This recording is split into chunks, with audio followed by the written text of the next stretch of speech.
Now, let's dive into today's story. Chapter 1. The Architect of His Domain.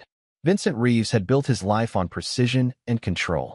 At 42, he stood at the apex of his architecture firm, Cornerstone Designs, which he'd founded 12 years ago after walking away from a prestigious partnership at a larger company.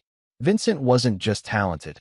He was visionary, blending brutalist aesthetics with sustainable functionality in ways that had earned him international recognition and a fortune that allowed his family to live in a modernist mansion of his own design in the hills overlooking Lake Michigan. The three-story glass and concrete structure was a testament to his philosophy: transparency supported by uncompromising strength. His wife, Audrey, had once joked that the house was the perfect metaphor for their marriage. She could always see what he was doing, but could never quite understand the foundation that kept him standing. Their daughter, Lily, 16 and brilliant, had inherited Vincent's analytical mind and Audrey's artistic sensibilities. She excelled at everything: academics, violin, track and field, and her room on the third floor was designed specifically to capture the morning light for her painting. That Friday morning in October, Vincent stood in his kitchen drinking black coffee, watching the mist rise off the lake. At 6'2", with salt and pepper hair cropped close to his scalp and a perpetually clean-shaven face, he cut an imposing figure even in casual clothes. His steel-blue eyes missed nothing, including the fact that Audrey hadn't slept in their bed the night before. "Late night with the museum board?" he asked when she finally entered the kitchen at 7:15, already dressed in a charcoal pencil skirt and cream blouse, her auburn hair swept into an elegant knot. "The fundraiser planning is killing me," she replied, not quite meeting his eyes as she poured herself coffee. At 39, Audrey was still striking. High cheekbones, almond-shaped green eyes, and a dancer's posture from her years with the Chicago Ballet before a knee injury had ended that career. Now she channeled her artistic passions into her role as the director of donor relations at the city's Contemporary Art Museum.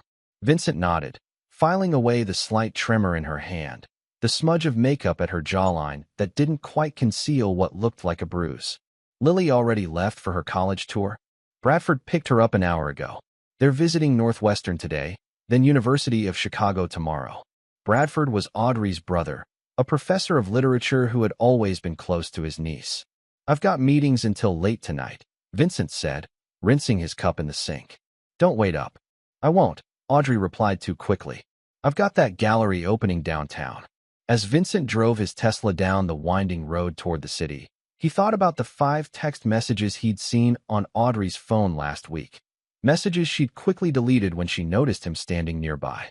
He thought about the credit card statements showing charges at hotels where she supposedly had daytime meetings. He thought about the changes in her, subtle at first, then increasingly obvious to his architect's eye that noticed when foundational elements shifted. He hadn't built his company by ignoring structural warning signs, and he hadn't survived his childhood by trusting blindly. Vincent's phone rang through the car speakers. "It's Diego," his assistant's voice announced. "Just confirming your 2 p.m. with the Stanfield Tower developers and reminding you about tonight's dinner with Mayor Morris." Vincent allowed himself a small smile. While his personal foundation might be cracking, his professional one remained unshakable. And tonight's meeting would bring him one step closer to securing the contract for the city's new arts district, a billion-dollar project that would cement his legacy. "Thanks, Diego. I'll be ready." Chapter 2. Cracks in the Foundation.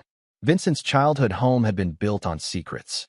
His father, Harold Reeves, had been a respected judge in public, but a tyrant at home, ruling his family with a mix of psychological manipulation and carefully administered cruelty that never left visible marks. Vincent's mother had escaped through pills and alcohol until she didn't escape at all, found drowned in the bathtub when Vincent was 12. The official ruling was accidental death, but Vincent had seen the bruises on her wrists that day. He'd learned to survive by watching, by noticing patterns, by understanding the architecture of power.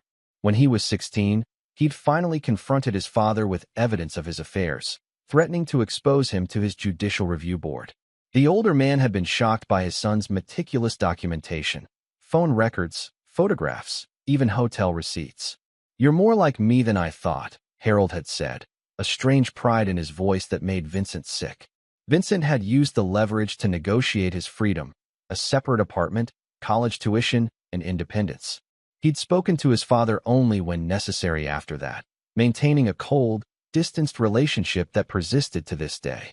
Now in his 70s, Harold lived in a condo Vincent paid for, an arrangement that kept the old man comfortable and, more importantly, contained. As Vincent sat in his corner office overlooking the Chicago skyline that afternoon, he thought about patterns of behavior. He pulled up the security app on his phone, checking the cameras installed throughout his home, a precaution he'd taken when they first moved in, citing concerns about their wealth attracting the wrong attention. Audrey had thought him paranoid but hadn't objected. The house was empty, as expected. He switched to the saved footage from the previous night, watching Audrey return home at 8:42 p.m. alone, then leave again at 9:17 p.m. with an overnight bag. Return at 6:23 a.m., wearing different clothes than she'd left in. Vincent closed the app and turned to his computer, typing in the password for a program his firm's IT specialist had installed for him last month, ostensibly for tracking company vehicles. In reality, it allowed him to track the GPS location of Audrey's car. Last night, it had been parked from 9:38 p.m. until 5:46 a.m. outside a luxury apartment building in River North. A quick property search revealed the penthouse was owned by Alexander Mercer. The name hit Vincent like a physical blow. Not because Mercer was a stranger, quite the opposite. Alexander Mercer was one of Chicago's most prominent real estate developers, a longtime client of Cornerstone Designs, and, most significantly, Vincent's closest friend for over 20 years. They'd met in architecture school, bonded over their shared drive and ambition.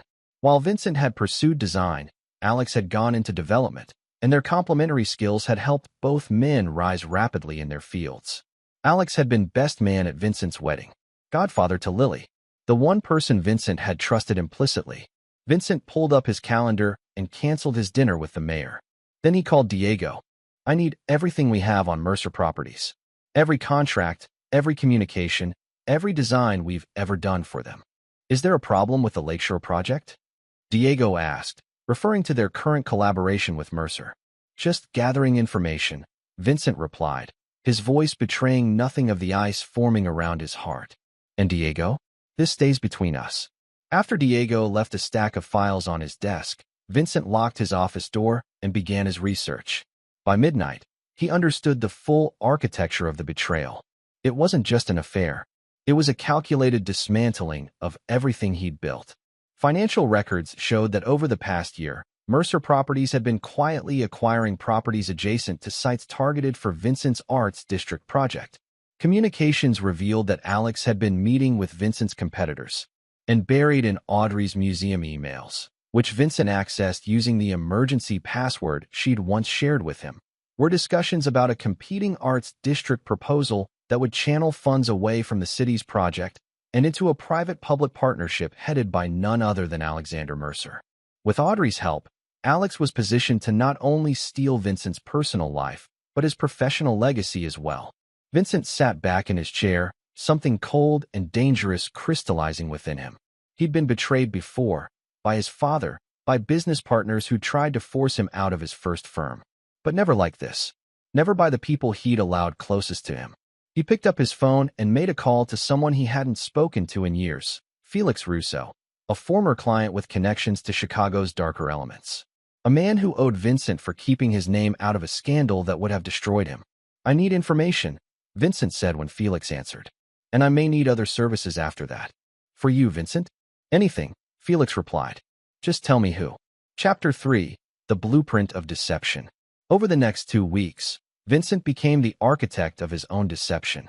At home, he played the role of the oblivious husband, working late, discussing future plans with Audrey as if their foundation wasn't crumbling beneath them. He even attended a dinner party at Alex's penthouse, watching with clinical detachment as his wife and best friend performed their charade of casual friendship, missing the loaded glances and lingering touches that now seemed blindingly obvious. Felix's information had filled in the final pieces. The affair had begun 11 months ago, after a museum fundraiser hosted at one of Alex's properties. What had started as professional collusion had evolved into something more intimate, and more recently, more calculating.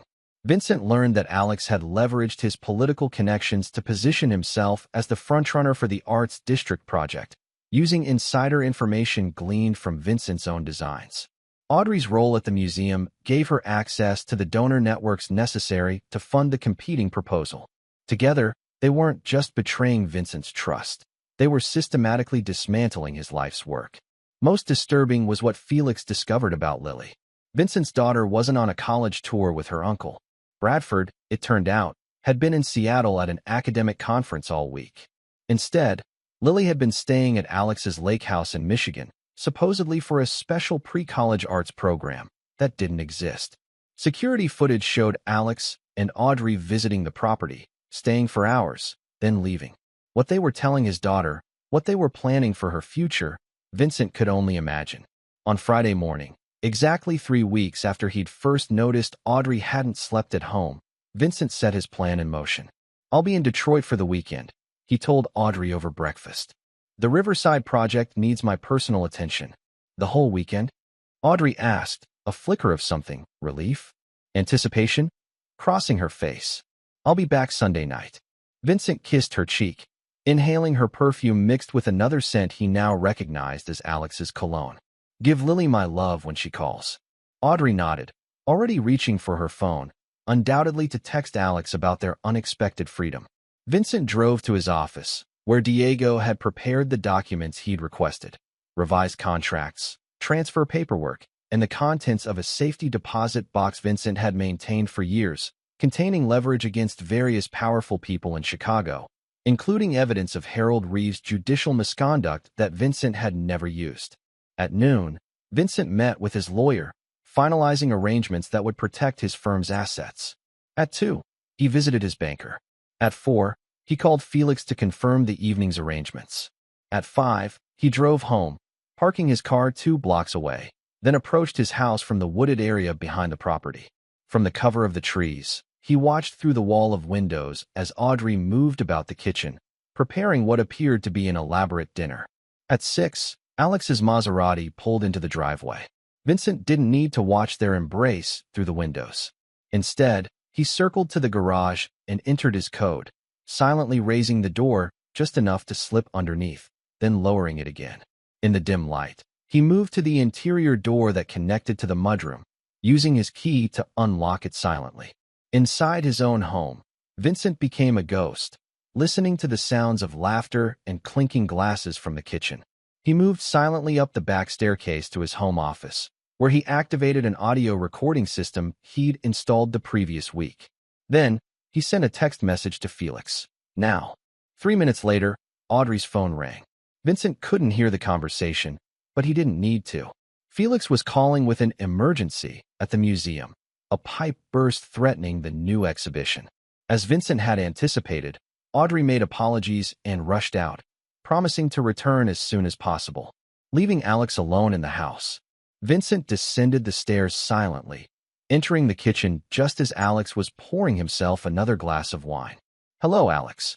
The glass shattered on the floor as Alex spun around, his face draining of color. "Vincent, I thought," Audrey said. "I know what Audrey said." Vincent's voice was conversational, almost friendly. "I know everything she's said. Everything you've said. Everything you've done." Alex's expression shifted from shock to calculation. "Look, I can explain. The development deal, it's not what you think. We were going to bring you in. After you stole my designs? After you used my wife to access my donors? After whatever you've been telling my daughter at your lake house." Vincent moved to the kitchen island, placing a folder on the marble surface. "Here's what's going to happen, Alex. You're going to sign these papers transferring your interests in the adjacent properties to a holding company that, coincidentally, I now control. You're going to withdraw your arts district proposal, and you're going to leave Chicago." Alex's face hardened. "Or what? You'll tell people your wife preferred me? That your daughter calls me for advice instead of her own father? Face it, Vincent, you built a perfect house, but you forgot to make it a home. That's why they both turned to me." Vincent smiled, and something in that expression made Alex take a step back. "I wasn't finished," Vincent said softly. "If you don't do exactly as I say, I'll release the documentation of how you bribed Commissioner Davis to overlook the structural deficiencies in the West Side development. The same deficiencies that killed 3 construction workers last year. Alex's face went slack. You're bluffing. Vincent slid his phone across the counter, displaying photographs of handwritten checks and text messages. Felix sends his regards. Vincent, Alex's voice took on a pleading tone. We've been friends for 20 years. Whatever you think is happening with Audrey. Sign the papers, Alex. Now. Vincent placed a pen on top of the folder. Consider it the price of walking away with your freedom. With shaking hands, Alex signed each document. As he placed the pen down, his expression hardened again. You think this solves anything? Audrey doesn't love you anymore. Lily thinks you're a cold, controlling asshole. You'll still end up alone. Vincent collected the folder calmly. Perhaps, but you won't be around to see it. He checked his watch. Audrey will be returning soon from her wild goose chase at the museum. I suggest you be gone before she arrives. What are you going to do to her? Alex asked, a flicker of concern crossing his face. Vincent's smile was chilling. Nothing she hasn't done to herself. He pulled out his phone and pressed a button. I just sent you an email with a plane ticket to Vancouver for tonight. I suggest you use it. After Alex left, Vincent poured himself a glass of the wine they'd been enjoying and sat at the dining table they'd set for their romantic dinner. He was still sitting there, calm and composed, when Audrey returned 40 minutes later. Vincent, she gasped, dropping her purse. You're supposed to be in Detroit. And you're supposed to be handling a crisis at the museum, he replied evenly. Interesting how neither of us is where we claim to be. The color drained from Audrey's face. I can explain. Don't bother, Vincent cut her off. Alex already left. After signing away his interest in the properties around my arts district and agreeing to withdraw his competing proposal. He took a sip of wine. He should be boarding a plane to Canada right about now. Audrey sank into a chair across from him, her carefully constructed world visibly crumbling. How long have you known? Long enough to understand it's not just an affair. It's a systematic betrayal. Vincent's voice remained unervingly calm. You and Alex using my connections, my designs, my donors. Planning to take everything I've built. It wasn't like that, Audrey protested weakly. Then explain, Lily. Vincent's voice finally took on an edge.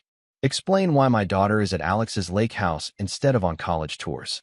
Explain what you've been telling her about me. Audrey's eyes widened. How did you? I know everything, Vincent said simply. The question is, what happens now? Chapter 4, The Precipice. 3 months had passed since that confrontation in the dining room. On the surface, life had resumed its normal patterns. Vincent went to work, came home, attended social functions with Audrey at his side. Alex Mercer had indeed left Chicago, his company now floundering without his leadership. Vincent's arts district project was proceeding as planned, with groundbreaking scheduled for spring. But beneath this carefully constructed facade, nothing was the same. Audrey slept in the guest bedroom now. They maintained appearances in public, but at home, they were strangers occupying the same cold space.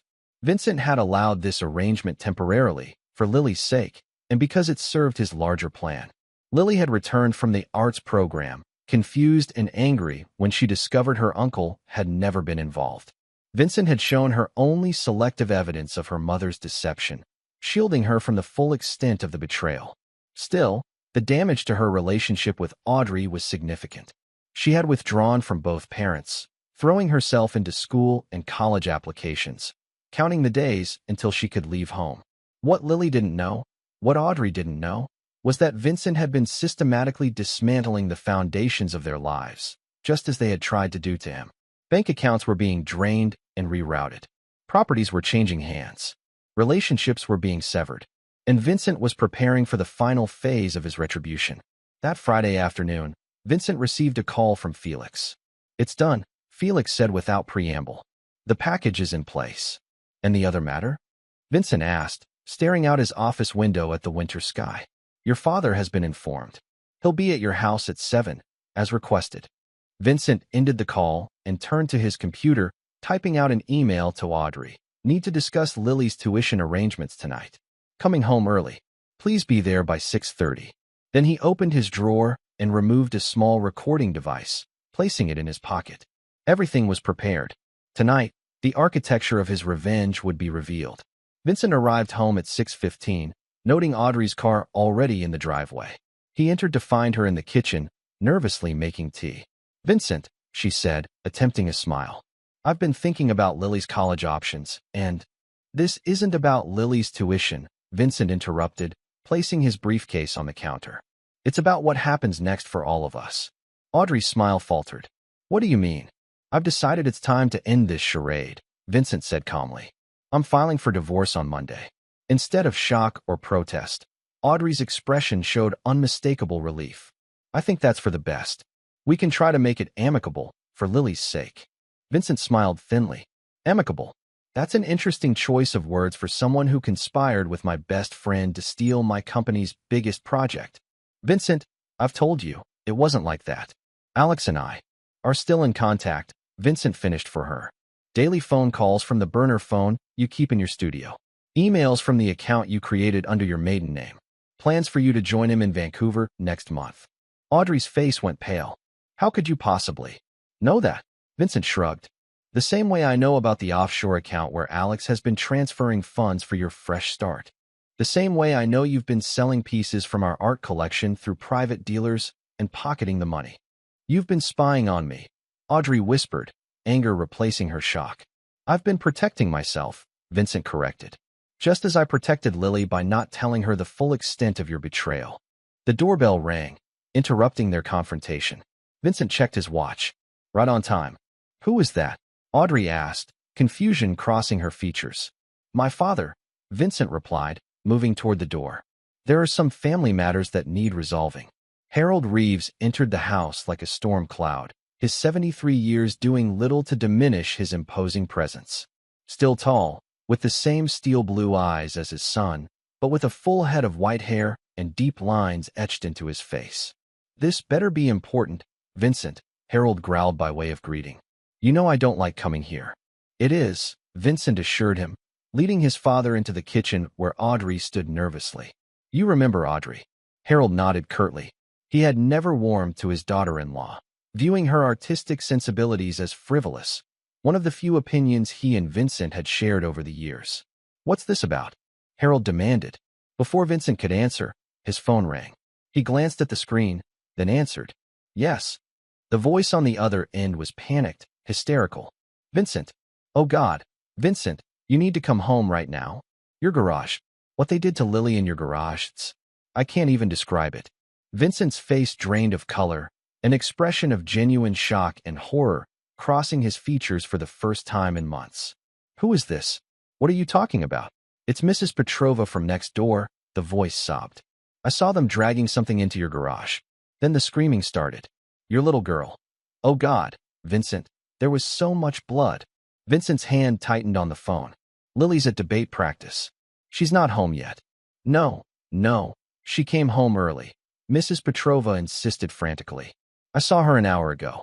Please, just come home. Your garage. Now, what they did to your daughter. It's unspeakable. The call disconnected. Vincent stood frozen for a moment, then turned to Audrey and Harold, his face ashen. Something's happened to Lily. At the house. In the garage. What? What are you talking about? Audrey asked, confusion giving way to alarm. Lily texted me 20 minutes ago. She's still at school. Vincent was already moving toward the door, car keys in hand. Mrs. Petrova just called. She said Lily's in the garage, that someone hurt her, that there's blood. Vincent, stop. Audrey grabbed his arm. This doesn't make sense. Call Lily right now. Vincent dialed Lily's number with shaking hands. The call went straight to voicemail. He tried again. Same result. I'm going home, he said, his voice hoarse with barely controlled panic. Now. Audrey grabbed her own keys. I'm coming with you. No, Vincent said sharply. Stay here with my father. If this is some kind of trap. Trap? Vincent, what the hell have you gotten mixed up in? Harold demanded, his judicial authority reasserting itself. I don't know, Vincent admitted, and for once, he was telling the absolute truth. This was not part of his plan. This was not choreographed. The fear constricting his chest was real. Just stay here. I'll call when I know what's happening. Vincent slammed his car into drive, tires screeching as he peeled out of the driveway. His mind raced with possibilities, none of them good. Had Alex returned to exact revenge? Had one of his business rivals discovered his plans and decided to strike first, using Lily as leverage? Or was this connected to Felix and his shadowy associates? The 15-minute drive to his house took 8 minutes, traffic laws disregarded in his desperation. As he screeched into his driveway, he was shocked to see Audrey's car already there. She must have left immediately after him, taking the back roads she knew well. Even more disturbing was the sight of his father's luxury sedan parked haphazardly near the garage entrance. Harold had followed as well. Vincent leaped from his car and ran toward the garage, only to find Audrey standing outside it, her face a mask of horror, his father physically restraining her from opening the garage door. "Son, you can't," Harold shouted, his voice cracking with emotion Vincent hadn't heard since his mother's death. It's sickening." Audrey broke free from Harold's grasp and ran to Vincent, her eyes wild with terror. "They made us watch. Please, don't see." Vincent shoved his father so hard the older man fell backward onto the driveway. With a surge of desperate strength, Vincent threw open the garage door and staggered into the dimly lit space. What he saw made him freeze in absolute horror. The center of the garage had been transformed into a grotesque tableau. Hanging from the ceiling was what appeared at first glance to be Lily's body, suspended by hooks through her shoulders, her school uniform soaked in blood, her head lolling unnaturally. But as Vincent's eyes adjusted to the dim light, he realized with a sick jolt that it wasn't Lily at all. It was a mannequin dressed in her clothes, wearing a high-quality mask of her face, the kind used in film production. Around it, projected onto the walls of the garage, were dozens of photographs. Lily with Alex at his lake house, Lily with Audrey and Alex together. Images that told a story of grooming, of poisoning his daughter against him. A laptop sat open on Vincent's workbench, playing audio recordings of conversations between Alex, Audrey, and Lily. Audrey's voice. "Your father doesn't need to know about our special arrangement. He wouldn't understand what Alex is offering you." Alex's voice. "Once the arts district deal goes through, we'll have enough money to set you up anywhere you want to study. Paris, London, anywhere. Your father will be too busy licking his wounds to notice." Lily's voice, hesitant. "But won't Dad be hurt? I don't want to choose sides." Audrey again. "Sometimes people outgrow each other, honey. Your father outgrew my usefulness to him years ago. Now it's my turn to outgrow him." Vincent stood transfixed, barely registering Audrey's screams behind him or his father's shocked muttering. This was not his doing. This was not part of his carefully orchestrated revenge. Then he noticed something else. A manila envelope placed carefully on the hood of his car, his name written on it in unfamiliar handwriting. With trembling hands, he opened it and pulled out a single sheet of paper. "Consider this a gift from an admirer of your work. The real evidence is much worse. Call this number when you're ready for the rest. Remember who your real enemies are." The note was signed simply, "An architect of justice." Vincent turned slowly to face Audrey and his father, who stood in the garage doorway, their faces illuminated by the gruesome light of the projected images. "What have you done?" Audrey whispered, her voice hollow with horror. "Not this," Vincent answered truthfully, looking from the mannequin to the projections to the still-playing audio. "This isn't mine." Harold stepped forward, his judicial instincts taking over despite his shock. "We need to call the police. This is—" "No," Vincent cut him off, sudden understanding dawning. "No police. This isn't a crime scene. It's a message." "A message?" Audrey echoed incredulously. "Vincent, there's a fake corpse of our daughter hanging in our garage. How can you be so calm?" Vincent looked at her with new eyes, seeing not just the betrayal he'd already uncovered, but something deeper and darker. The audio continued playing, revealing conversations he hadn't been aware of, plans more sinister than he'd imagined. His phone buzzed with a text. From Lily. Debate ran long. Getting a ride home with Zoe. Be there in 20. Relief flooded through him, quickly followed by cold determination. Whoever had staged this grotesque diorama had done so to reveal truths he hadn't fully uncovered, and to push him toward a vengeance more complete than he'd planned. "Both of you out," Vincent ordered, his voice deadly calm. "I need to dismantle this before Lily gets home." "Vincent," Audrey began. "Get out," he roared, a lifetime of controlled emotion finally rupturing. "Get out before I show Lily exactly what kind of mother you really are." As Audrey stumbled backward out of the garage, Harold remained, his expression unreadable. "Son, whatever you think you're doing, you don't get to advise me," Vincent said coldly. "Not after what you did to Mom. Not after what you did to me. Something like shame flickered across Harold's face. You don't understand. I understand perfectly. Vincent cut him off. Now leave. I have work to do. After they left, Vincent methodically documented everything in the garage with his phone, downloaded the audio files from the laptop, then dismantled the entire display. By the time Lily arrived home 20 minutes later, every trace of the horror had been removed. That night, as Lily slept safely in her room, Vincent sat in his home office, listening to the complete audio recordings and examining the additional evidence that had been gathered, evidence that revealed a conspiracy far beyond what he'd initially uncovered. It wasn't just about the Arts District project. It wasn't just about an affair. Audrey and Alex had been systematically draining Vincent's accounts for years through a complex network of fraudulent charities connected to the museum. They had been manipulating Lily since she was 14, positioning themselves as her saviors against a cold, distant father. And most disturbing of all, they had discussed the possibility of Vincent's accident once the transfers were complete. At midnight, Vincent called the number from the note. "I'm ready for the rest," he said when a voice answered. "I thought you might be," replied a woman he didn't recognize. "Meet me at the River Walk, near the Michigan Avenue Bridge. 1 hour. "Who are you?" Vincent asked. "Someone who knows what it's like to lose everything to Alexander Mercer," the woman replied before hanging up. Chapter 5. The Conspirators. The Chicago River Walk was deserted at 1 a.m., a bitter January wind whipping off the water. Vincent stood near the Michigan Avenue Bridge, watching a solitary figure approach through the diffuse glow of the streetlights. She was tall and elegant even in practical winter clothing, her blonde hair tucked under a black wool hat. As she drew closer, Vincent recognized her with a start. Charlotte Wells, the renowned structural engineer who had worked with both him and Alex on several projects before abruptly leaving Chicago 2 years ago.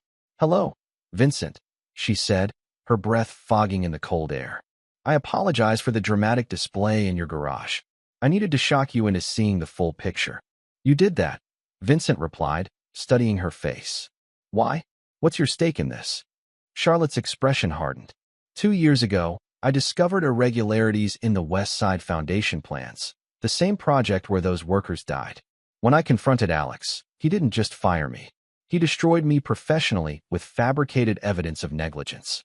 He took everything: my career, my reputation, my home. She paused. "And my daughter?" "Your daughter?" Vincent asked, confused. "My daughter was dating Alex's nephew. After Alex ruined me, she chose their side. She hasn't spoken to me since." Charlotte's voice was steady despite the pain evident in her eyes. "I've spent the last 2 years gathering evidence against him, tracking his operations, his partners, his victims. 6 months ago, I discovered his connection to your wife and recognized the pattern."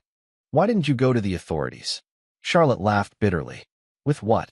Financial records that I obtained illegally? Evidence that would implicate powerful people across Chicago? No, this requires a different kind of justice." She handed him a thumb drive.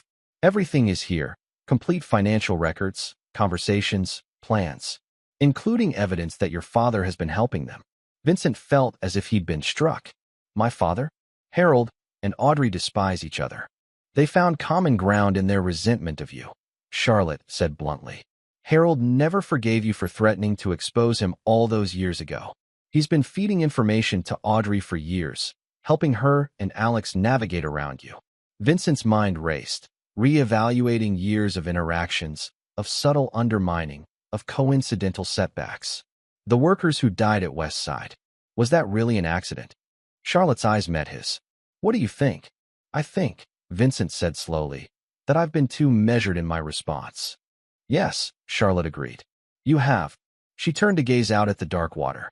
"They took everything from me, Vincent. Don't let them do the same to you. Don't let them walk away." "What exactly are you proposing?" "A partnership," Charlotte replied. "I have the evidence.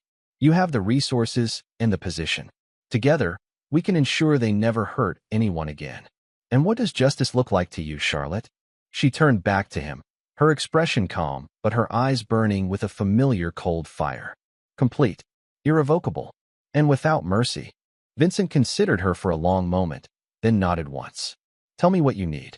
Over the next hour, they formulated a plan more intricate and devastating than Vincent's original revenge. It would require patience, precision, and a willingness to destroy not just Alex and Audrey, but anyone who had aided them, including his own father. As they parted, Charlotte handed him a final envelope. "One more thing you should see. I debated whether to include this, but you deserve to know everything." Inside was a photo of Lily, taken 6 months ago at Alex's lake house. She was sitting between Alex and Audrey, looking uncomfortable as Alex's hand rested just above her knee. "She doesn't understand what they're doing," Charlotte said softly. "She's being manipulated, just like my daughter was. Save her, Vincent, before it's too late." Vincent slipped the photo into his pocket, a terrible clarity settling over him. "I will. Thank you, Charlotte." "Don't thank me yet," she replied grimly. "This won't be clean or easy. And when it's done, you may not like what you've become." Vincent thought of the young architect who had once believed in transparency, supported by strength. That man seemed like a stranger now, replaced by someone harder, colder, more like his father than he had ever wanted to admit. "I can live with that," he said finally, "as long as they can't live with what they've done." Chapter 6. The Revelation. Over the next 4 weeks, Vincent became the architect of a new design, a structure built specifically for destruction. By day, he continued his normal routine, overseeing the Arts District project, coming home to the cold silence between him and Audrey, attempting to rebuild his fractured relationship with Lily through careful conversations and small gestures of support. By night, he worked with Charlotte, methodically laying the groundwork for their plan. They converted Charlotte's extensive evidence into actionable intelligence, identifying pressure points, vulnerabilities, and potential allies. They established secure communications, offshore accounts, and contingency plans. They studied their targets, not just Alex and Audrey, but Harold, various museum board members, city officials, and financial partners who had been complicit in the conspiracy.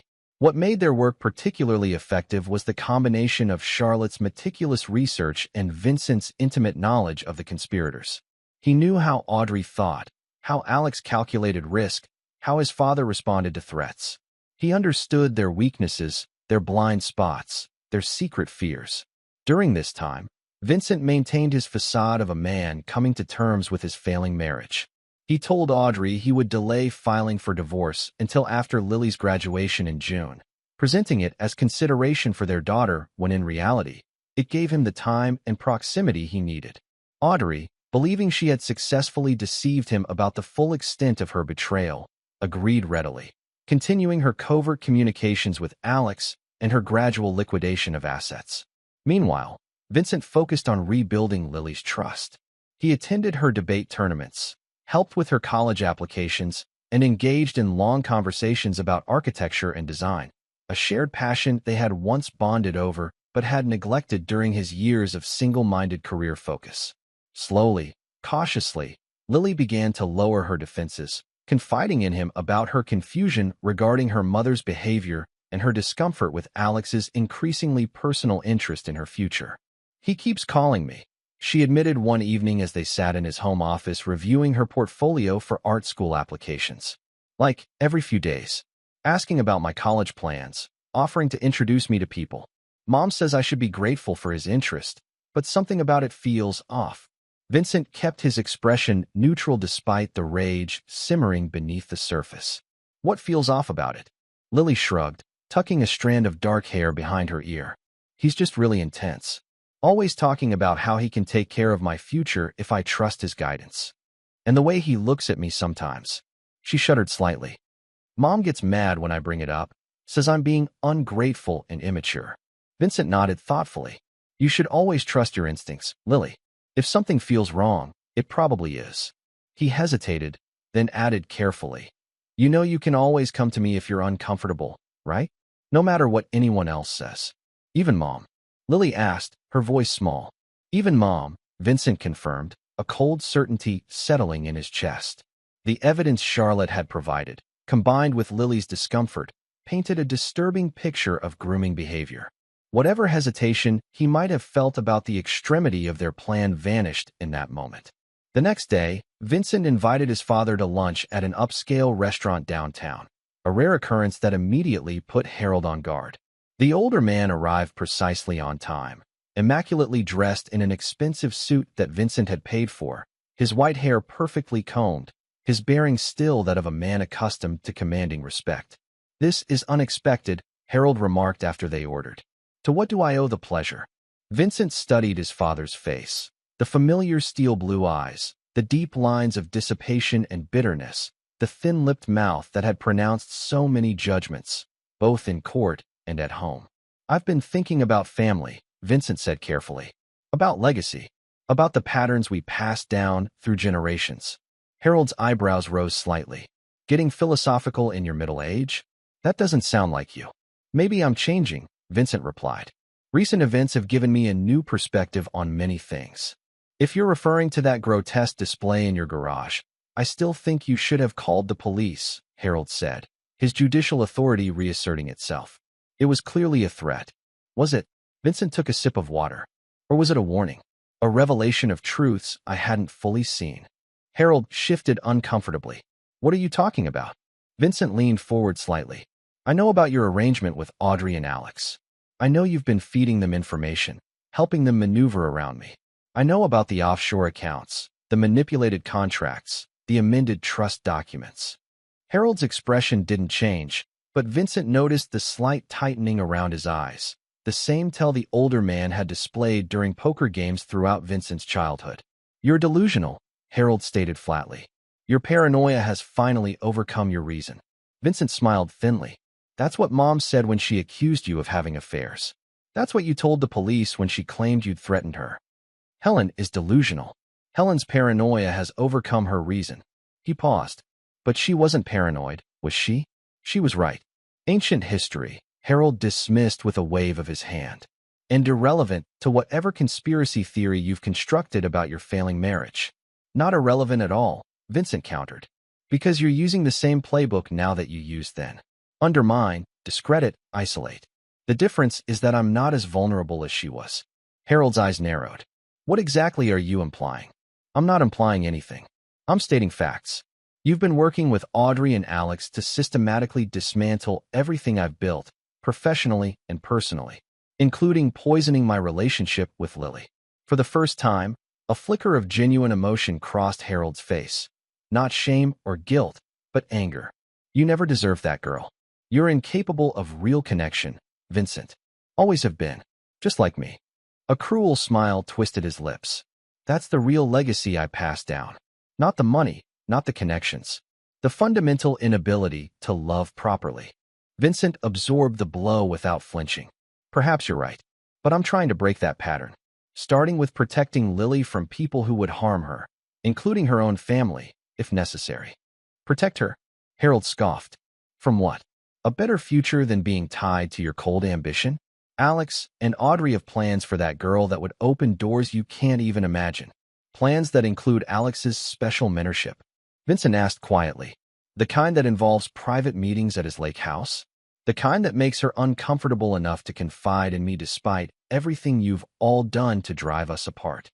Harold's face paled slightly. "I don't know what you're talking about." "I think you do." Vincent removed an envelope from his jacket and slid it across the table. "Take a look."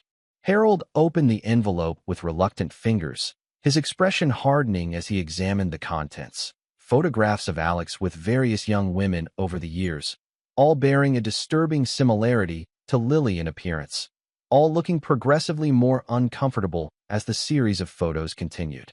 "Where did you get these?" Harold demanded. "Charlotte Wells says hello," Vincent replied calmly. "She's been quite thorough in her documentation of Alex's mentorship program." Harold closed the envelope with a sharp movement. "What do you want?" "I want you to make a choice," Vincent said simply. "Continue supporting Audrey and Alex, knowing what you now know about his intentions toward Lily, or help me protect her, and yourself." "Protect myself?" Harold echoed with a harsh laugh. "Are you threatening me, son? I'm offering you a chance to be on the right side of history. For once." Vincent stood, placing money on the table for the meal they hadn't eaten. "You have 48 hours to decide. After that, I'll proceed with or without you." As Vincent walked away, Harold called after him. "You're more like me than you care to admit, Vincent. You always have been." Vincent paused, then turned back. "That's where you're wrong, Father. I'm becoming something else entirely." 2 days later, Harold arrived at Vincent's office unannounced. He looked older, more haggard than he had at lunch, the weight of his decisions visibly pressing down on him. "I want immunity," he said without preamble, sinking into the chair across from Vincent's desk. "From what specifically?" Vincent asked. "From whatever you're planning for Audrey and Alex," Harold replied. "I want your word that I won't be collateral damage." Vincent studied his father dispassionately. "Why should I give you that?" Harold reached into his suit jacket and removed a small recorder. "Because I have something you need." He pressed play, and Audrey's voice filled the room. "We need to accelerate the timeline. Vincent's getting too close to Lily again, and she's starting to question things. Alex thinks we should move forward with the Stockholm option." Alex's voice, smooth and confident. "It's clean, untraceable. The firm's insurance policies are all up to date, and with Harold's help, we can ensure the investigation concludes properly." Audrey again, and Lily. "Once Vincent is gone, she'll have no choice but to accept our guidance. A traumatized girl needs structure, support. We'll provide that." The recording ended. Harold's eyes met Vincent's. "They're planning to kill you, son, and I've been helping them set it up." A cold wave of understanding washed over Vincent.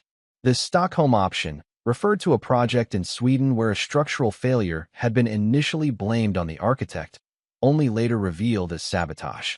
Alex was planning something similar, a catastrophic failure that would appear to be Vincent's mistake. "When?" Vincent asked, his voice steady despite the revelation. 2 weeks. The preliminary site inspection for the arts district. They've compromised the soil testing equipment to show false readings. When the foundation fails during your inspection, you'll be directly under it. Harold's voice cracked slightly. "It would have worked, too. I've been guiding the permit process to ensure the right inspectors, ones on Alex's payroll, would sign off on everything." Vincent absorbed this information, reassessing their timeline. "Why the change of heart, father? Do you suddenly care whether I live or die?" Harold looked away. "I never wanted you dead, Vincent. Humbled, perhaps. Taught a lesson about wielding power against family. But not dead." He paused. "And not Lily. When I saw those pictures, when I realized what Alex was really planning for her." He shook his head. "There are lines even I won't cross."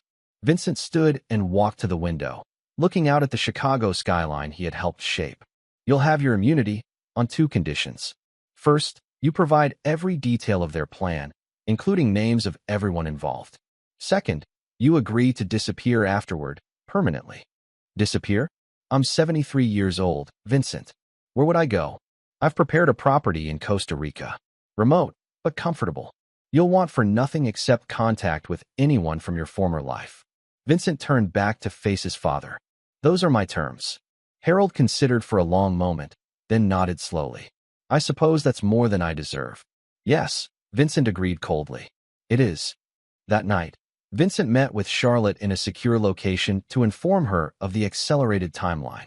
She took the news calmly, already adjusting their plans in her methodical way. "This changes things," she noted, typing rapidly on her laptop. "We'll need to move up all the financial transfers. And the evidence drops."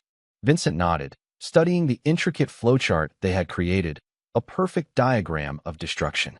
"Harold will provide the final pieces we need. Names, dates, account numbers."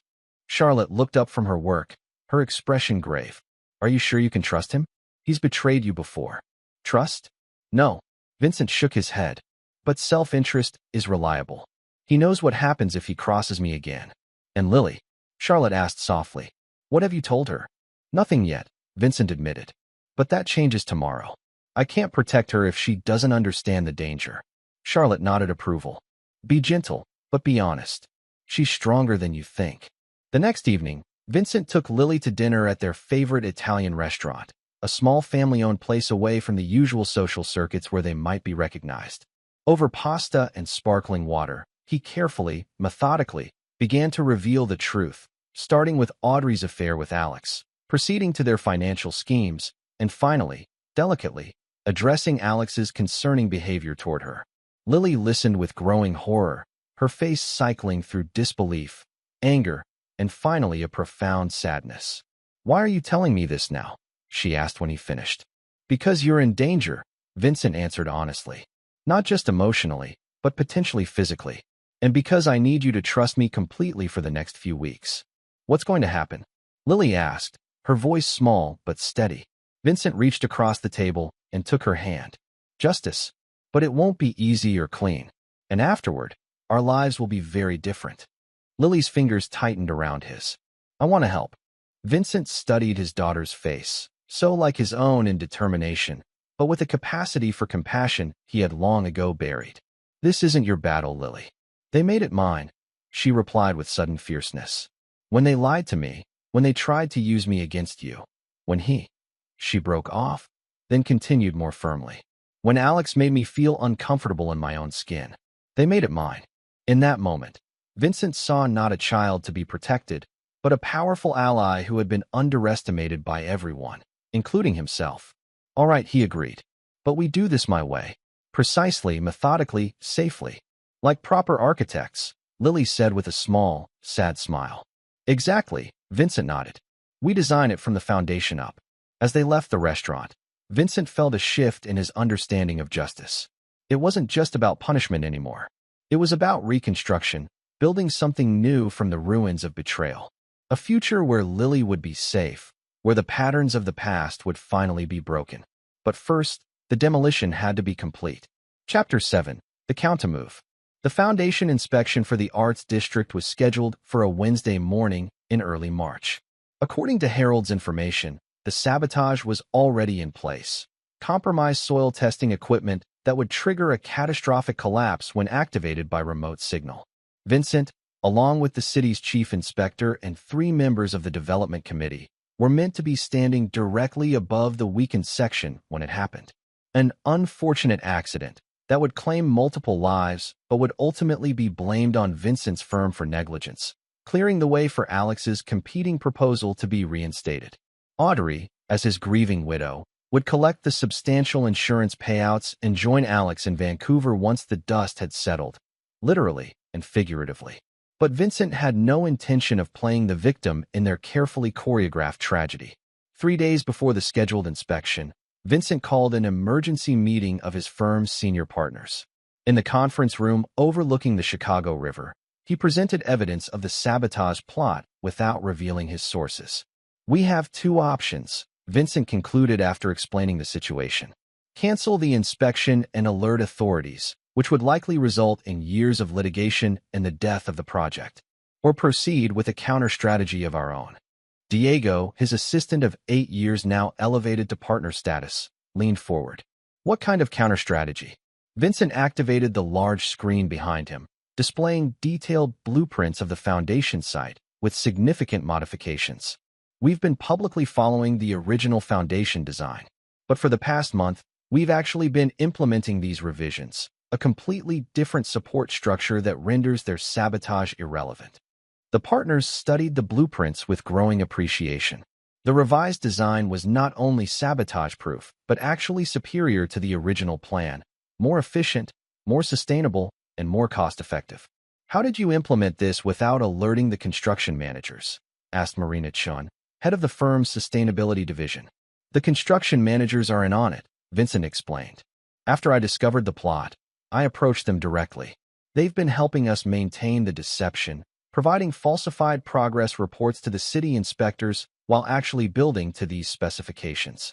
That's legally questionable, noted Tomas Abernathy, the firm's in-house counsel, though his tone suggested admiration rather than censure. Less questionable than attempted murder, Vincent countered dryly. But your concern is noted, which is why I've prepared these. He distributed folders containing legal documents. Whistleblower protections, sworn statements from the construction managers about the threats they received, and evidence of the original sabotage. If anything goes wrong, these go to the authorities immediately. The partners exchanged glances, a mixture of concern and resolve passing between them. They had all benefited from Vincent's vision. Now they were being asked to stand with him in a considerably more dangerous arena. Diego spoke for the group. What do you need from us? Presence and performance, Vincent replied. On Wednesday, I need all of you at the inspection site, following my lead exactly.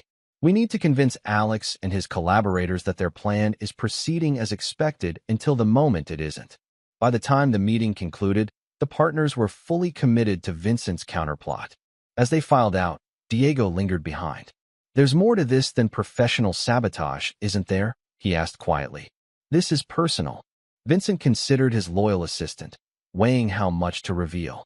Yes, he finally acknowledged. It's very personal. Diego nodded slowly. I've worked with you long enough to know you're not just protecting the firm. Whatever else is happening, do you need backup? For a moment, Vincent was tempted to share the full extent of the conspiracy, to bring Diego into the inner circle with Charlotte, Harold, and now Lily. But the fewer people who knew the complete plan, the safer they all would be. I appreciate the offer, Vincent said sincerely. But the less you know about certain aspects, the better. Just be ready on Wednesday to play your part. The day before the inspection, Vincent made final preparations. Charlotte had positioned financial investigators to move against the conspirators' accounts the moment the inspection concluded.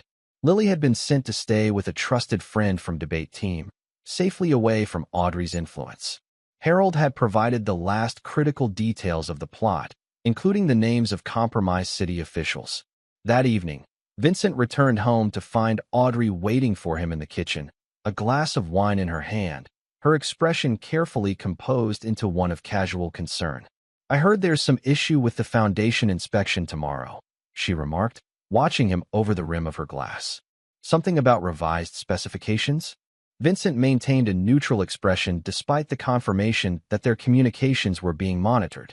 Just some last-minute adjustments. Nothing serious. You seem tense, Audrey observed, moving toward him with practiced grace. You're working too hard, Vincent. Maybe after this project, we should take a vacation. Reconnect. The suggestion was so audacious, so breathtakingly cynical given what he now knew, that Vincent almost laughed. Instead, he simply nodded. That might be a good idea. I'm worried about you, Audrey continued, placing a hand on his arm in a gesture that once would have seemed loving, but now felt predatory. These big projects always consume you. It's not healthy. I'll be fine once we get past the inspection, Vincent assured her, gently disengaging from her touch. Just one more hurdle to clear. Audrey studied his face, perhaps searching for signs that he suspected anything. Finding none, she smiled and raised her glass. To successful inspections, then? To getting exactly what we deserve, Vincent replied, meeting her eyes directly. That night, as Audrey slept in the guest bedroom, Vincent sat in his home office reviewing the final elements of his plan. On his computer screen was an email from Charlotte confirming that everything was in place. A text from Lily assured him she was safe at her friend's house. A message from Harold provided the last piece of information. The remote signal for the sabotage would be triggered from a device carried by Peter Williamson, the Deputy Commissioner of City Planning and a longtime associate of Alex's. Vincent closed his laptop and stood by the window, looking out at the city lights. Tomorrow would determine not just his professional future, but the shape of justice itself. Morning arrived clear and cold, a perfect early March day in Chicago. Vincent dressed with particular care in his most expensive suit, a subtle armor for the battle ahead. As he adjusted his tie, he noticed Audrey watching him from the doorway of their bedroom.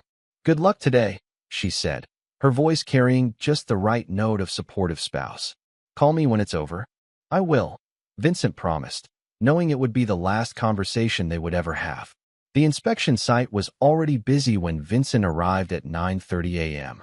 His partners were strategically positioned throughout the area, engaging the city officials in seemingly casual conversation. The construction managers moved with practiced efficiency, guiding the inspection team toward the designated areas.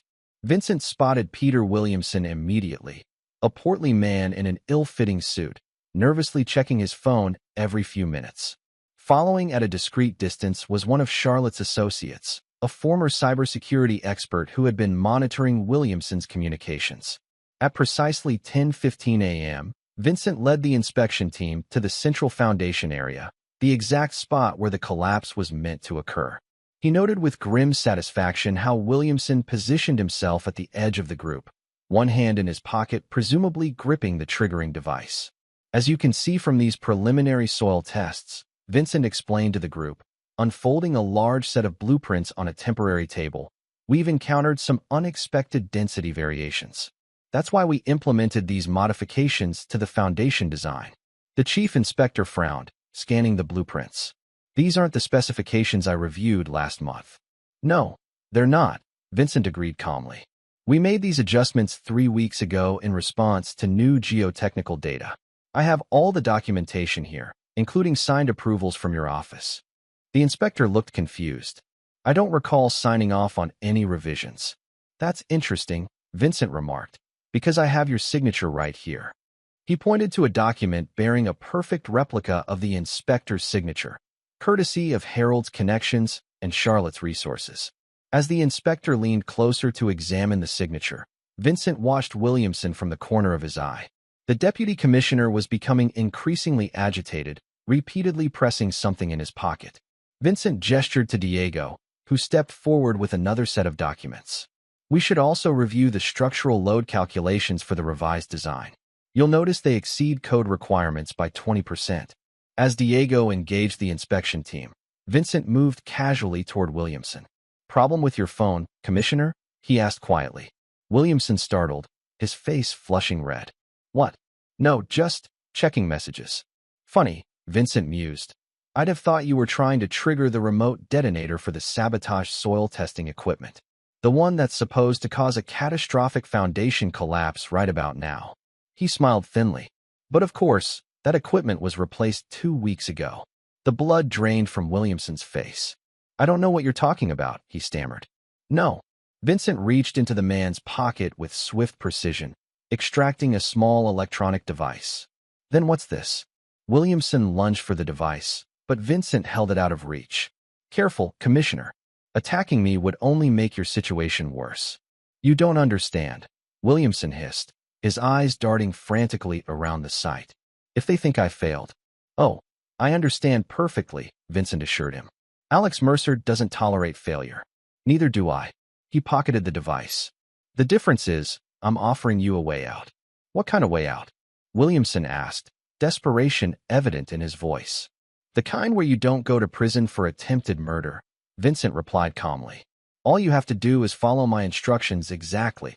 10 minutes later, Williamson was on his phone, calling Alex with Vincent standing close enough to hear both sides of the conversation. It's not working, Williamson reported, genuine panic in his voice. I've triggered it multiple times. Nothing's happening. What do you mean it's not working? Alex demanded, his smooth voice hardened with anger. The system was tested yesterday. I don't know what to tell you, Williamson responded, following Vincent's whispered prompts. Reeves is still standing here reviewing modified blueprints with the inspection team. Everyone's fine. Modified blueprints? What modified blueprints? Alex's voice sharpened. He's made changes to the foundation design. Major changes. The inspector is reviewing them now. Williamson swallowed hard. And Alex, the changes look good. Really good. Better than the original design. A stream of profanity flowed from the phone, followed by terse instructions. Stall the inspection. Find a reason to delay. We need time to adjust. I'll try, Williamson promised before ending the call. Vincent reclaimed the phone. Well done. Now here's what happens next. By noon, the inspection was successfully concluded. The city officials, unaware of the drama unfolding beneath the surface, had approved Vincent's revised designs and were now enjoying a catered lunch provided by Cornerstone Designs. Williamson, under Vincent's careful supervision, had made 3 more calls to Alex, each more distressing than the last. As the officials departed, Vincent received a text from Charlotte. Financial action initiated. Accounts frozen.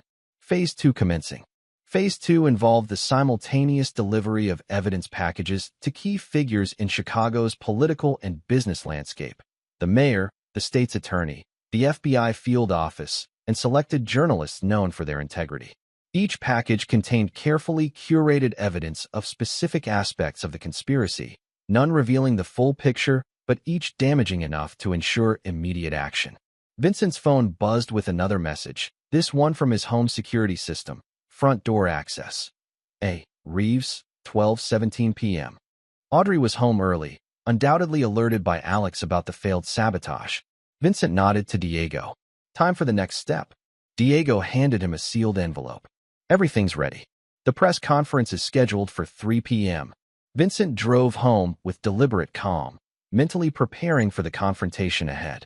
When he entered the house, he found Audrey in the kitchen, frantically packing items into a small suitcase. Going somewhere? He asked, leaning against the doorframe. Audrey whirled around, Her composure shattered. Vincent, I just got called away for an emergency at the museum. A donor situation in New York. Interesting, Vincent remarked. Because I just spoke with the museum director about the new installation for the arts district. He didn't mention any emergency. It just came up, Audrey insisted, her hands trembling slightly as she continued packing. I was going to call you from the airport. Were you? Vincent moved into the kitchen, placing his briefcase on the island counter. Before or after you met Alex in Vancouver? Audrey froze. What are you talking about? Vincent smiled coldly. We both know exactly what I'm talking about. The failed sabotage at the inspection site. The frozen offshore accounts. The evidence being delivered to authorities as we speak. For a moment, Audrey maintained her facade of confusion. Then her expression hardened into something calculating and cold. A look Vincent had never seen before, but that seemed chillingly natural on her face. How long have you known? She asked, abandoning the pretense. Long enough, Vincent replied. About the affair, the financial schemes, the plans to use Lily. About all of it. Audrey's laugh was bitter. And here I thought you were too obsessed with your precious buildings to notice anything at home. That was a useful assumption on your part, Vincent acknowledged. It allowed me to see who you really are. And who is that, Vincent? Audrey challenged, a strange confidence emerging despite her precarious position. A woman who got tired of being treated like part of your perfect architectural design? A trophy to be displayed, but never truly valued. No, Vincent corrected her. A predator. Someone who saw Lily as an asset to be manipulated. Who conspired with Alex to groom our daughter while planning my death. For the first time, Audrey looked genuinely startled. What are you talking about? Groom Lily? We were trying to help her escape your controlling influence. With private mentoring sessions at the lake house. Vincent's voice hardened. With Alex's hands on her while you looked the other way? With plans to become her support system after my convenient accident? You're twisting everything, Audrey insisted, though her eyes flickered with something that might have been guilt or merely calculation. Alex cares about Lily's future. He was offering her opportunities you never would. I've seen the evidence, Audrey. The recordings. The photographs. The pattern with other young women. Charlotte Wells sends her regards, by the way. At the mention of Charlotte's name, Audrey's face drained of color. Charlotte is involved in this. She's been quite helpful, Vincent confirmed. Especially given her personal experience with Alex's predatory behavior. Audrey's composure cracked further. You don't understand. Alex said she was unstable, that she had fabricated evidence. The same way he'll say you were unstable when he abandons you? Vincent interrupted. The same way you tried to convince Lily I was cold and controlling? That playbook gets rather predictable after a while. For a moment, something like genuine emotion flashed across Audrey's face. Perhaps the realization that she had been as much a pawn in Alex's games as she'd tried to make Vincent and Lily in hers. But it quickly hardened into resolve. What happens now? She asked, her voice steady once more. You turn me in? Ruin me publicly? Try to take Lily away? Lily has already made her choice, Vincent informed her. She's seen the evidence. All of it. That revelation struck Audrey like a physical blow. You had no right to involve her in this. You involved her when you tried to use her against me, Vincent replied coldly. When you exposed her to Alex's mentorship. When you lied to her repeatedly about where she was and who she was with. Audrey's hands clenched into fists at her sides. So what's your endgame, Vincent? Prison for all of us while you play the wronged husband? The devoted father? Prison is certainly part of it, Vincent acknowledged. The financial crimes alone will ensure that. The conspiracy to commit murder should extend the sentences considerably. As for the rest, he opened his briefcase and removed a set of documents. I'm giving you a choice. What kind of choice? Audrey asked suspiciously. Option 1. You cooperate fully with the authorities, testify against Alex and the others, and accept a plea deal that my connections have arranged. You'll serve time, but less than you would otherwise. When you're released, you'll have a modest trust fund, enough to live on, but nothing extravagant. You'll never contact Lily again. And option 2. Audrey prompted when Vincent paused. You resist, fight the charges, maintain your loyalty to Alex. And I release everything, not just to the authorities, but to the media. Every sordid detail, including the evidence of what was being planned for Lily. Vincent's voice took on an edge of steel. Your choice will determine not just how long you spend in prison, but whether you have any possibility of a life afterward. Audrey stared at him with a mixture of hatred and dawning respect. You really did learn something from your father after all. I learned from watching, not from following, Vincent corrected her. Harold has made his choice already. He's cooperating in exchange for a comfortable exile. You should consider your options carefully. And Alex? Audrey asked, a trace of her old calculating self resurfacing. What happens to him in this scenario? Vincent's smile was cold. Alex gets exactly what he deserves. No deals. No options. Complete destruction. Audrey studied Vincent's face, perhaps truly seeing him for the first time, not as the successful architect she had married and planned to betray, but as someone capable of a ruthlessness that matched her own. I need time to think, she said finally. You have until 3 p.m., Vincent replied, checking his watch. That's when the press conference begins. Chapter 8. The Demolition. At precisely 3 p.m., Vincent stood before a hastily assembled crowd of journalists in the atrium of the Cornerstone Designs headquarters. Behind him, his partners formed a solid wall of support. To his left, a large screen displayed architectural renderings of the Arts District project. Thank you all for coming on such short notice, Vincent began, his voice steady and authoritative. I've called this press conference to address serious concerns that have arisen regarding the Chicago Arts District project. The journalists leaned forward, sensing a major story developing. Vincent had been careful in his invitations, selecting reporters known for their integrity and thoroughness. For the past year, Cornerstone Designs has been the lead architectural firm on this billion-dollar revitalization project. Today, during the foundation inspection, we uncovered evidence of potential sabotage, an attempt to compromise the structural integrity of key elements. A murmur ran through the assembled press corps. Cameras flashed as Vincent maintained his composed demeanor. Fortunately, our quality control processes identified the issues before any damage could occur. The inspection was completed successfully, and the project remains on schedule. Vincent paused, his expression turning grave. However, our investigation has revealed that this sabotage attempt was part of a larger conspiracy involving several prominent individuals in Chicago's business and political communities. On cue, Diego distributed folders to the journalists containing carefully selected documents, enough to prove the existence of the conspiracy without revealing Vincent's personal connection to it. These materials outline financial irregularities, conflicts of interest, and evidence of collusion among certain parties who stood to benefit if the Arts District project failed. Vincent gestured to the screen behind him, which now displayed a network diagram of shell companies and offshore accounts. At the center of this conspiracy is Alexander Mercer of Mercer Properties, who has been attempting to position a competing development proposal through various underhanded means. As cameras clicked and reporters flipped through the documents, Vincent continued, I have provided this same information to the appropriate authorities, including the FBI and the state attorney's office. I understand that arrests are already underway. This was not hyperbole. At that very moment, federal agents were executing search warrants at Mercer Properties headquarters and Alex's penthouse. Similar actions were occurring at the homes and offices of key conspirators, including Peter Williamson and several museum board members who had assisted in the financial schemes. I want to emphasize that the Arts District project itself remains sound, Vincent assured the journalists. Cornerstone Designs is committed to completing this vital addition to Chicago's cultural landscape on time and on budget. The attempted sabotage reflects the desperate actions of those who sought to profit at the expense of our city's future. A veteran reporter from the Tribune raised her hand. Mr. Reeves, are you suggesting that Alexander Mercer, one of Chicago's most prominent developers, orchestrated actual sabotage of a construction site that could have resulted in injuries or deaths?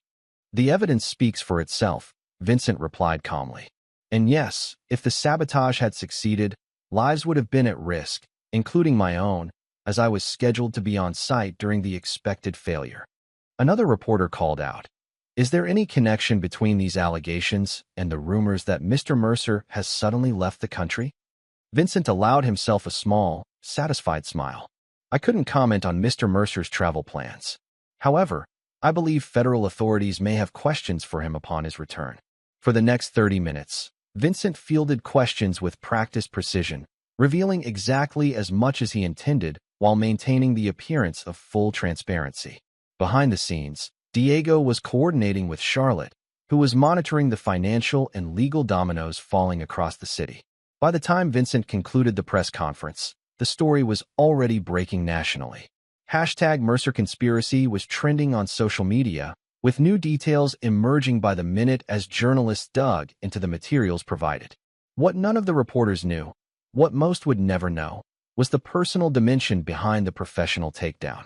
Vincent had deliberately kept Audrey's name out of the press conference, focusing solely on the business aspects of the conspiracy. Her fate would be determined separately, away from the public spectacle. As Vincent left the podium, his phone buzzed with a message from Charlotte. A in custody. Chose option 1. H on his way to CR. L wants to meet.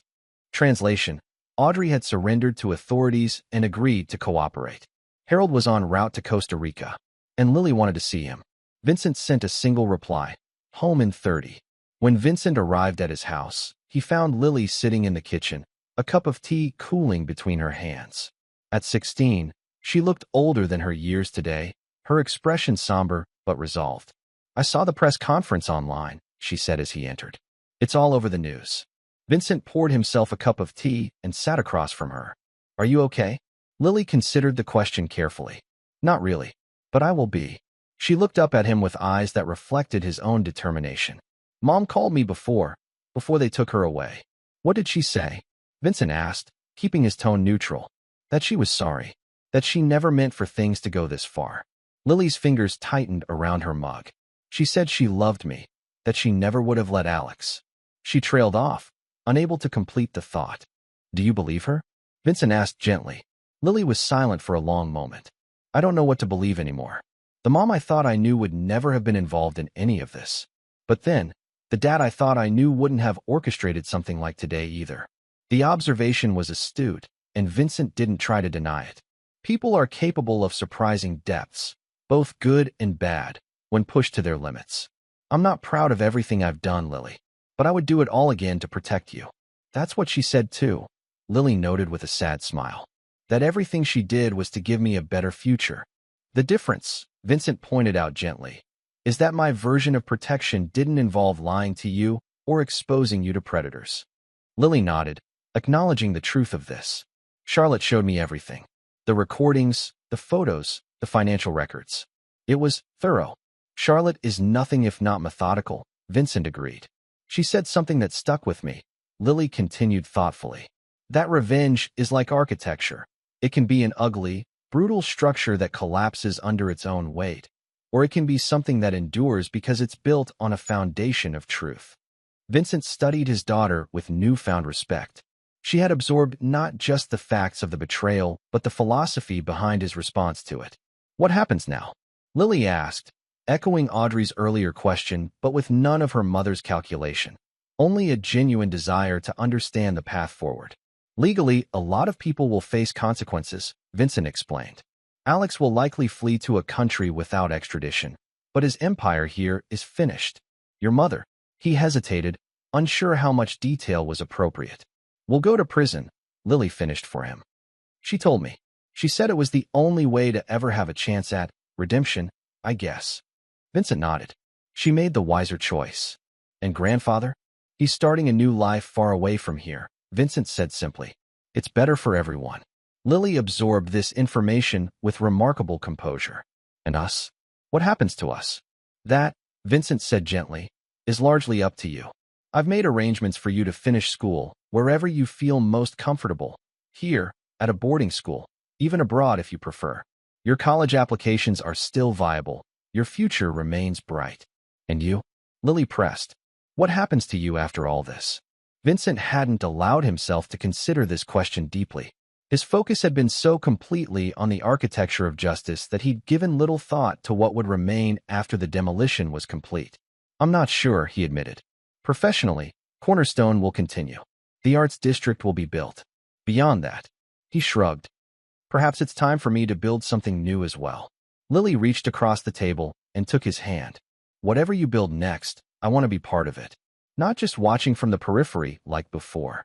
The simple declaration pierced something in Vincent's carefully constructed emotional armor. For the first time in months, perhaps years, he felt a genuine connection that wasn't based on calculation or strategy. "I'd like that," he said, his voice rough with unexpected emotion. Later that evening, as Lily slept upstairs, Vincent sat in his home office reviewing the day's events. His phone displayed a steady stream of news alerts detailing the expanding investigation. Alex had indeed fled the country, but his empire was crumbling. Federal agents had seized computers and documents from Mercer Properties, uncovering evidence of crimes far beyond what Vincent had revealed. Audrey was in federal custody, her cooperation already yielding valuable information about the wider conspiracy. Harold was on a private jet over the Atlantic, bound for his luxurious exile. The various minor players, corrupt officials, complicit executives, compromised board members, were scrambling to save themselves, turning on each other in predictable fashion. Charlotte had sent a final message: "Justice served. Moving on to new projects. Call if you need me." Vincent poured himself a small glass of scotch and moved to the wall of windows overlooking the lake. The night was clear, the city lights reflecting on the dark water. He had achieved everything he had set out to do: complete, irrevocable destruction of those who had betrayed him.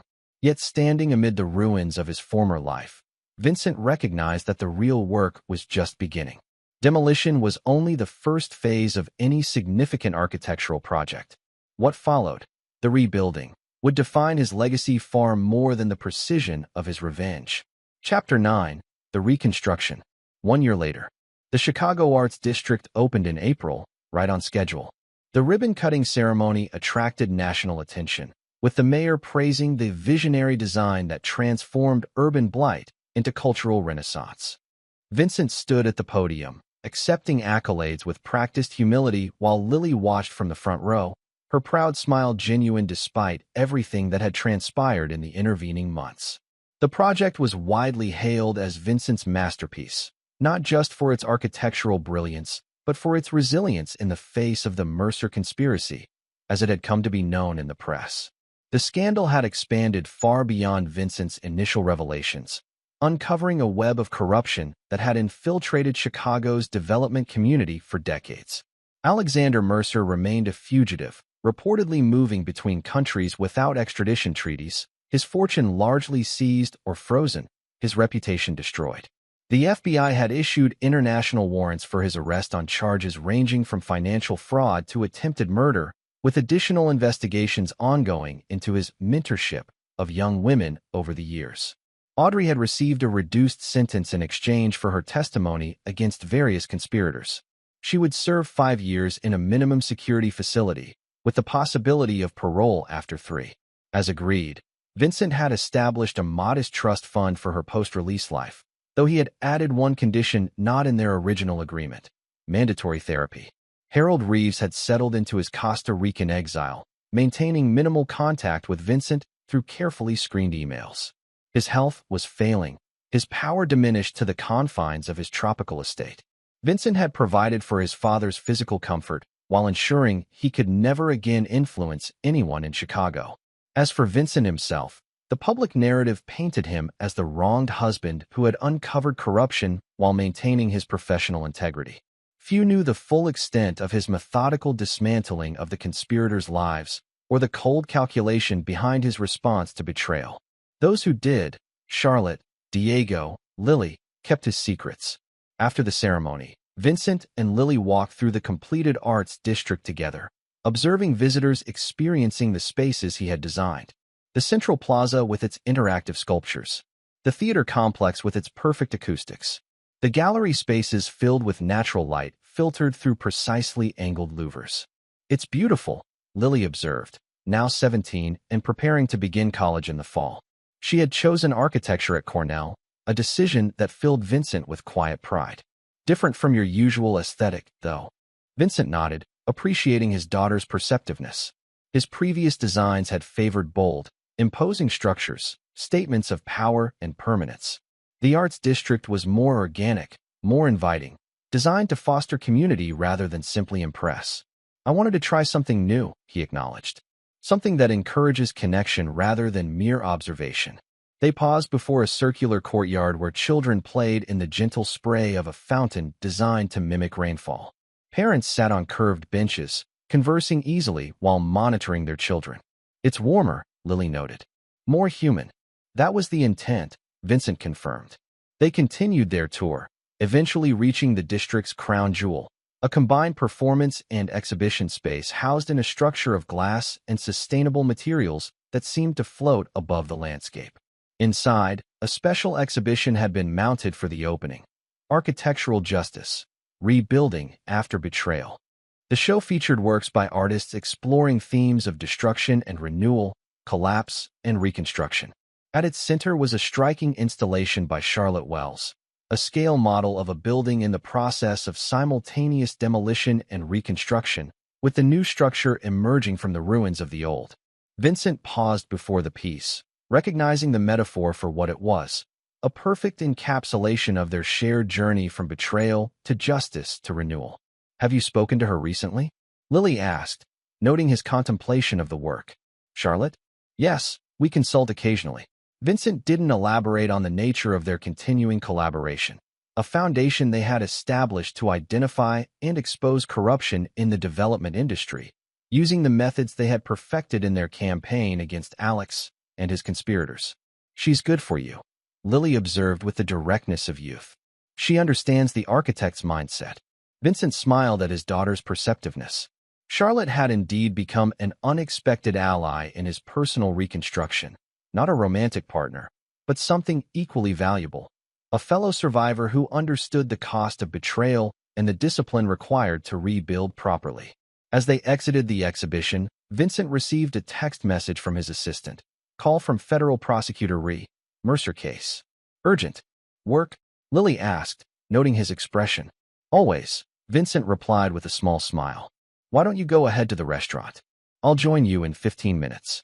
After Lily departed, Vincent found a quiet corner of the complex and returned the call.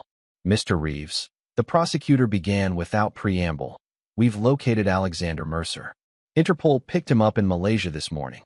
Vincent absorbed this news with calm satisfaction. "That's excellent. Will he be extradited?" "That's actually why I'm calling," the prosecutor continued. "He's offering information, significant information about corruption extending far beyond Chicago, in exchange for consideration in sentencing." "I see," Vincent said, his voice betraying nothing of his thoughts. "And you're calling me because part of his offer includes testimony that could potentially implicate you in certain aggressive investigative methods." "Nothing criminal," the prosecutor hastened to add, "but perhaps uncomfortable from a public relations standpoint." Vincent understood immediately. Alex was attempting a final countermove, threatening to reveal Vincent's methodical dismantling of the conspiracy, portraying him as a ruthless architect of destruction rather than a whistleblower who had uncovered corruption. "What are you suggesting?" Vincent asked, though he already knew the answer. "That you consider not opposing his plea deal," the prosecutor replied carefully. "His information could help us clean up corruption across multiple cities. In return, certain aspects of how evidence was gathered in the original case would remain unexplored." Vincent gazed out at the arts district, his creation, his legacy, born from both his architectural vision and his capacity for calculated vengeance. The question before him was simple: was his perfect revenge worth sacrificing if it meant Alex might eventually walk free? A year ago, his answer would have been an unequivocal no. His father's son would have demanded total destruction, no matter the cost. But the Vincent who had designed this new space, who had rebuilt his relationship with Lily, who had learned that true strength lay in construction rather than demolition, saw the choice differently. "I'll need to review the specifics of his offer," Vincent told the prosecutor. "But in principle, I'm interested in whatever brings the most comprehensive justice." After ending the call, Vincent rejoined Lily at an upscale restaurant overlooking the river. She studied his face as he sat down, reading the subtle shifts in his expression that few others could discern. "Everything okay?" she asked. Vincent considered how much to share, then opted for the truth. "Alex Mercer has been arrested. He's offering information in exchange for leniency." Lily's eyes widened slightly. "Will you fight it?" "I'm considering all options," Vincent replied carefully. "True justice isn't always about maximum punishment. Sometimes it's about maximum revelation or maximum healing. Lily nodded slowly, understanding the shift in his thinking. And Mom, will you fight her parole when she's eligible? Vincent had given this considerable thought over recent months. No, he said finally. I won't oppose it. What happens between her and you after that is your choice. I won't dictate your relationship. But you'll never forgive her, Lily noted. It wasn't a question. Forgiveness isn't in my architectural vocabulary, Vincent acknowledged with a small smile. I can rebuild, redesign, repurpose, but some materials remain permanently compromised once they've failed structurally. And Alex, my grandfather, will you ever let them back into your life? Lily pressed. No, Vincent said simply. Some betrayals cannot be overcome. Some foundations cannot be repaired once they've crumbled. That's not vengefulness, it's architectural reality. Lily accepted this with a thoughtful nod. What about your foundation? Has it been repaired? The question was profound in its simplicity. Vincent considered it carefully before answering. I'm building on new ground, he said finally. With better materials, more thoughtful design, proper support structures. He reached across the table and squeezed her hand. And with a brilliant apprentice architect to point out flaws in my thinking. Lily's smile was bright enough to illuminate the darkest corners of Vincent's rebuilt life. I like that blueprint.